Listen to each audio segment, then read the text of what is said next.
maging bida, mag-vlog, barkada log. Eto na!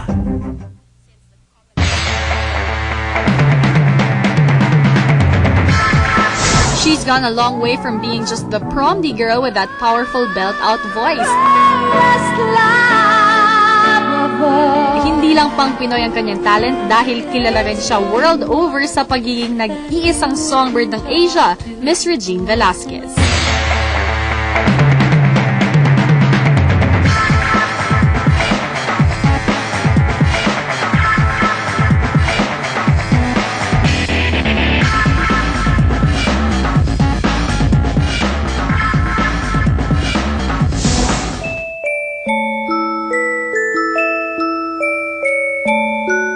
For our vlog anniversary, we have an extremely special guest. There can only be one, Miss Regine Velasquez. Wow! Thank you! Thank you for gracing our anniversary special. Happy anniversary! Thank you. The whole concept of our anniversary is a one-on-one talk na with the biggest stars talaga, and undoubtedly, yes, you are one of the biggest stars. But bago tayo pumunta doon, let's go to the start muna. When you're a kid, ano ba yung parang biggest dream mo talaga to become? I wanted to be an astronaut. Dala ko lang. Maniniwala na sana ako for half second. Hindi. I've always wanted to be a singer. As in mga what age ito? 3 pa lang ako. Really? Mahilig na talaga ako kasi both my parents, kumakanta sila. Actually, that's how I met. Ang cute nga ng love story nila kasi sa probinsya sa Leyte. My mom kasi plays the guitar.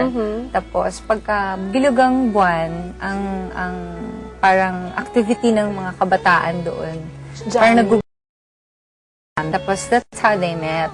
Ganun sila. It's very romantic. Tapos, syempre, there's a lot of singing in the house. Pati. Tapos, I remember when I was, mga ganun, 3 years old. May mga memories ako na natatandaan ko. I'd wait for my father to work para lang ipaghele niya ako. Alam mo yung hele, di ba? Yes. Kinakantahan ka para makatulog ka. So I'd wait for him. Kahit na gabi na, I'd wait for him. Kaya marami din akong alam medyo ng mga old songs because of that. Speaking of songs, sino yung mga early musical influences mo? Syempre, anong batang-bata ako talaga. Like what do you remember hearing around the house? Sino yung kinakanta ng house? Well, si Michael Jackson. Wow! Si Michael Jackson. Tapos, nanay ko, favorite niya si Nora Honor, si Pilita Corrales. Okay. So, medyo na-influence din ako niyan.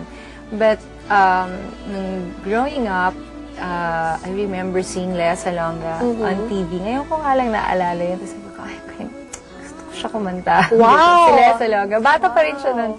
And then, of course, na-discover ka na si Barbara Streisand, si Whitney Houston, si Angela Bofield, tapos si Sheena Easton. Yan. Yung mga early. And then, of course, yung aking pinaka-idol si Pula Desma. Ginagaya ko pa siya talaga.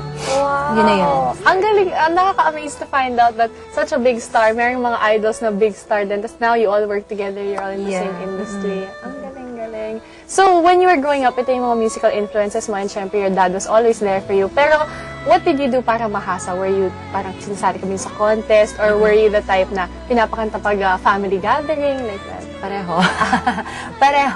Tapos, nag-start ako sumasali ako ng mga amateur. Tsaka idea ko lang yun. Really? Idea ko lang yun. You were the one who actually said na, gusto ko sumali.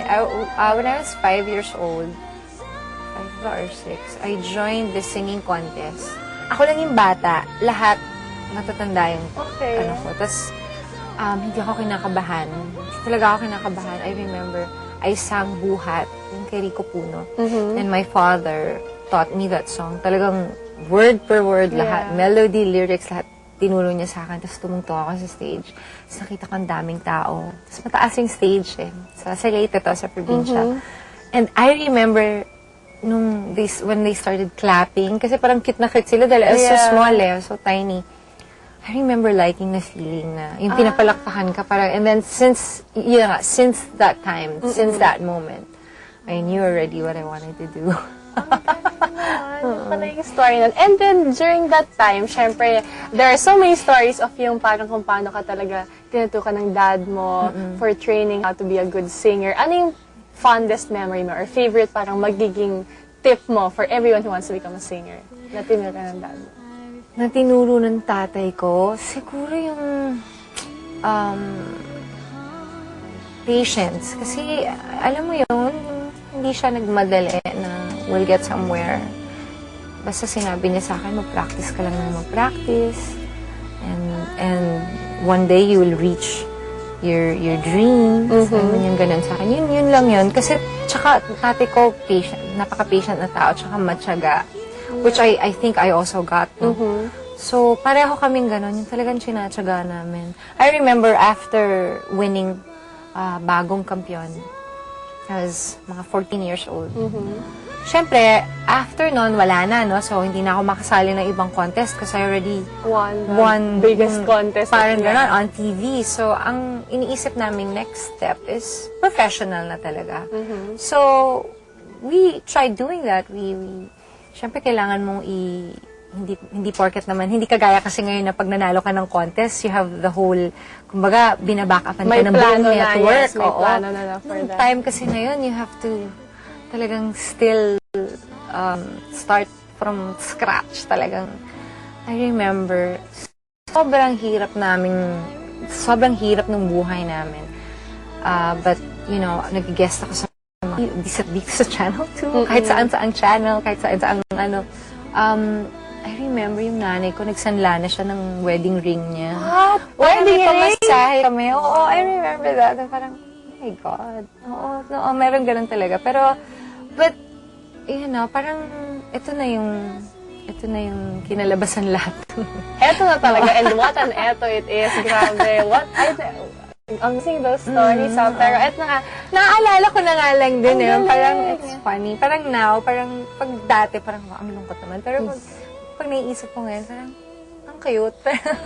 Parang nakakatuwa rin yung pinagdaan ko. And I'm not ashamed na pinagdaanan ko lahat yun. Kasi parang, I am who I am now because of what I've been through in the past. More of Regine's funny stories and her unforgettable experiences as a songbird. Lahat ng star nakuha na, alam namang star apple ako. It's my hobby to be pressured. Mahilig ako ma-stress. really? Hindi ko alam kung bakit. Susunod na when vlog returns.